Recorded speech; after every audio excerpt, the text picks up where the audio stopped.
في قناة كلام في الكورة. بحب أشكر كل الناس اللي بدأت تشترك في القناة، وفي ناس بدأت تعمل إعجاب بالفيديوهات.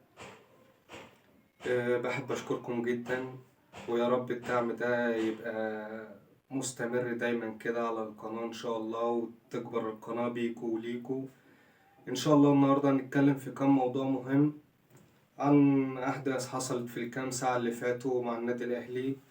أولها إن خلاص النادي الأهلي اللاعب محمد الضاو وصل، وخلاص مضى واجتاز الكشف الطبي، وهيبدأ بقى ينزل تمرينات مع الفريق قريب جدا إن شاء الله، وهيبدأ يشارك في المباريات. الحاجة التانية، اللاعب عبد العزيز يعقوبو اللي الأهلي خلاص أنهى إن هو مش هيتعاقد معاه بسبب إن هو لم يجتاز الكشف الطبي، بسبب إن هو كان عنده إصابة. الإصابة دي النادي الأهلي والكشف الطبي في كذا مستشفى، مش في مستشفى واحدة أو دكتور واحد.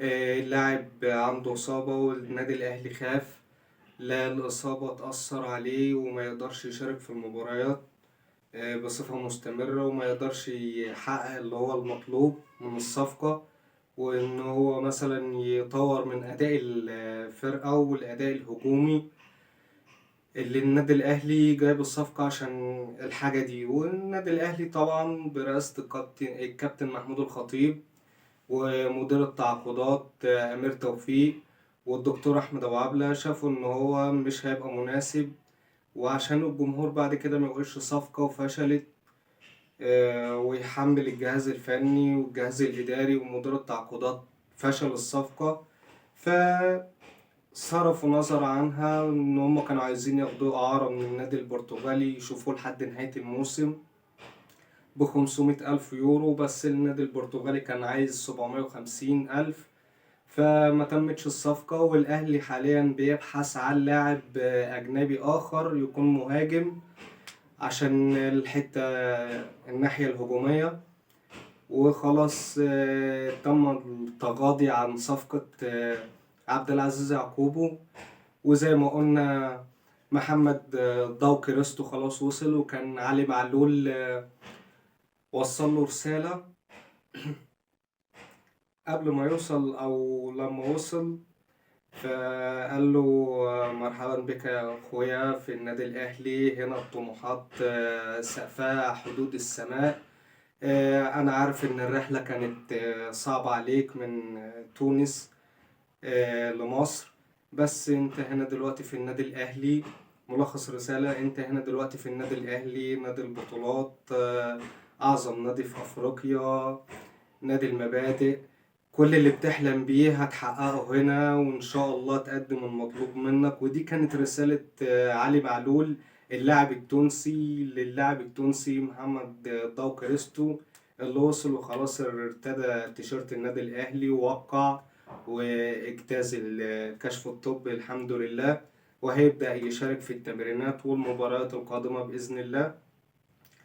وبالنسبة برضو للصفقة بتاع خالد عبد الفتاح اللي جاي من سموحة، خلاص برضو وقع وكل حاجة بقت تمام، وراح مكانه حسام حسن وزياد طارق، وكل حاجة خلاص انتهت. وفي كلام عن مروان عطية لاعب الاتحاد، وده ديفندر عشان يساعد مع عمرو السولية لو عمرو السولية حصل مثلا إصابة، شد، إجهاد، الحاجات البسيطة دي، يبقى هو موجود. وهو لاعب متميز برضو جدا جدا جدا، لاعب بيقدر يطلع بالهجمة زي عمرو السولية بالظبط، يعني ما تحسوش ان هو لاعب ضارب لخم، لا لا لا.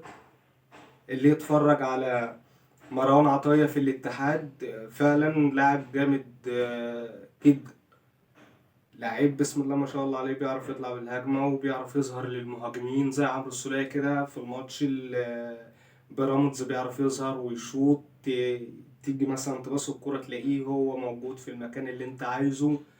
لاعب بسم الله ما شاء الله عليه وديفندر تقيل.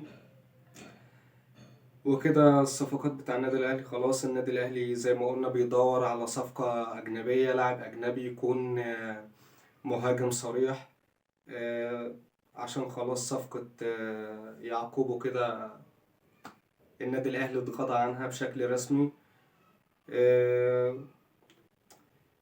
فاكرين احتفال أحمد عبد القادر في الاتحاد المنستيري لما سجل هدف في الاتحاد المنستيري وعمل كده؟ الاحتفال ده أحمد عبد القادر طلع وقال وشرحه إن هو بالاحتفال ده بيقول أنا أعصابي باردة، أو أنا ما بتأثرش بالضغوطات، وطلعت الدنيا قامت وجمهور الزمالك قام وهاج عليه بطريقة فظيعة جدا، وده بيروج للمخدرات وده بيعمل وده بيسوي. بيروج للمخدرات؟ في لاعب كرة قدم بيروج للمخدرات؟ لا إله إلا الله. في يعني هو جمهور الزمالك كل ما بيجي يعمل حاجة بتتقلب ضده. جمهور الزمالك دايما كده يا صاحبي، جمهور الزمالك دايما كل ما يجي يعمل حاجة لازم تتقلب ضده. هو جه عمل ايه بقى ساعة أحمد عبد القادر احتفل وعمل كده؟ قالك ده بيروج للمخدرات يا مدير صندوق مكافحة المخدرات، شوف. وطلع ساعتها كده مدير صندوق مكافحة المخدرات على القنوات والإعلام مستضافه، نصح إن أحمد عبد القادر ما يحتفلش الاحتفال ده تاني. يشاء القدر بقى ايه اللي يحصل.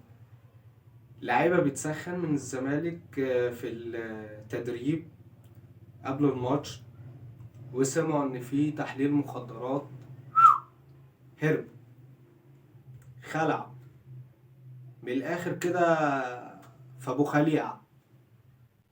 ليه بقى؟ عشان اللعيبة دي بتشرب. يعني انت جاي تتكلم على احمد عبد القادر وموضوع خلصنا منه فين من ساعة ماتش الاتحاد المنستيري وعمل الاحتفال، وانتوا قلتوا بيروج للمخدرات وما بيروجش للمخدرات، ويا مدير صندوق مكافحة المخدرات تعالى شوف وتعالى حللنا المشكلة دي. وفي لاعب بيعمل وفي لاعب بيعمل احتفالات غريبة وترويج للمخدرات والكلام من ده. انا اللاعيبة اللي عندك اللي خلعت دي من التدريب من التسخين، انا مش هقول اسامي، رئيس مجلس ادارة نادي الزمالك بنفسه اللي طلع قال انا عندي لاعيبة بتتعاطى مخدرات، لما عرفت ان في تحليل منشطات قبل الماتش مشي. واللاعيبة رجعت او اللاعب رجع واعتذر وقال له انت كلنا بنغلط، امير بيغلط، كابتن اسماعيل بيغلط، واكيد مصر كلها اتفرجت على الفيديو. اكيد مصر كلها اتفرجت على الفيديو، وانت مادام جيت اعترفت بغلطك وتأسفت لي وتأسفت للجمهور وخلاص، وبدأت صفحة جديدة. مش عيب ان الواحد يغلط، بس العيب ان الواحد يعترف بغلطه. هو احمد عبد القادر عمل ايه لما احتفل كده الغلط اللي كان فيها؟ يعني حد يفهمنا احمد عبد القادر عمل ايه؟ ايه الذنب او ايه الاجرام اللي عمله لما احتفل؟ احتفال لعيبة العالم كلها. في الدوري الانجليزي في لاعيبة احتفلت الاحتفال ده، في الدوري الاسباني في لعيبة احتفلت الاحتفال ده، في دوري كرة السلة NBA الامريكي في لاعيبة بتحتفل الاحتفال ده. يعني ولا مدير صندوق مكافحة المخدرات هناك طلع وقال محدش يحتفل ولا الكلام ده كله. برضو التركيز مع النادي الاهلي، يعني اذا ما كانش الخطيب يبقى اللعيبة. مفيش، احنا مش هنخلص من الموضوع ده يا اخوان. احنا شكلنا القناة دي كلها تبقى ايه بقى؟ عن كابتن الخطيب ومستشار مرتضى منصور قال عليه، لعيبة النادي الاهلي وجمهور الزمالك قال عليها ايه، ولعيبة الزمالك وعملت ايه. يا عم قلت لك بص في ورقتك، لا اله الا الله. ما تبص في ورقتك يا عم وتخليك في فريق. انا طالع ارد على لما انت عملت جمهورك عمل ساعة احمد عبد القادر كده، انا طالع بقى ارد عليك. يعني فين بقى مدير صندوق مكافحة المخدرات يطلع في القنوات اللي طلع عليها ساعة أحمد عبد القادر يقول بقى الغلط اللي حصل من لاعب الزمالك ده. فين بقى هو من الموضوع ده؟ مش موجود، ولا عين رأت ولا أذن سمعت ولا الكلام ده كله. هو احنا نصحين بس الأهلي لازم نوقعه. على فكرة تصنيف في الدوري المصري إذا كان عالي في أفريقيا أو إذا كان عالي ما بين ترتيب الدوريات العربية والأفريقية فهو بسبب الأهلي. والله هو بسبب الأهلي. تعالى يا عم نشوف.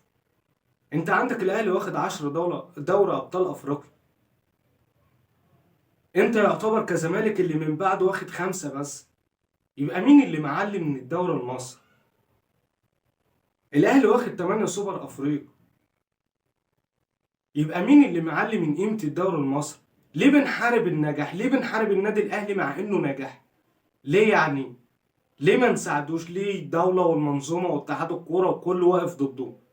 أنا مش هنسى عمري نهائي المغرب اللي فات ده، اللي هو كان قدام الوداد، نهائي دوري ابطال افريقيا اللي الدنيا كلها وقفت قدام الاهلي فيه. اتحاد مصر واتحاد افريقيا والفيفا نفسه، يعني انا مش عارف نجيب لك ايه تاني. كله وقف ضد الاهلي عشان الماتش يتلعب في المغرب هنا، مع انك كان ممكن تستضيف الماتش.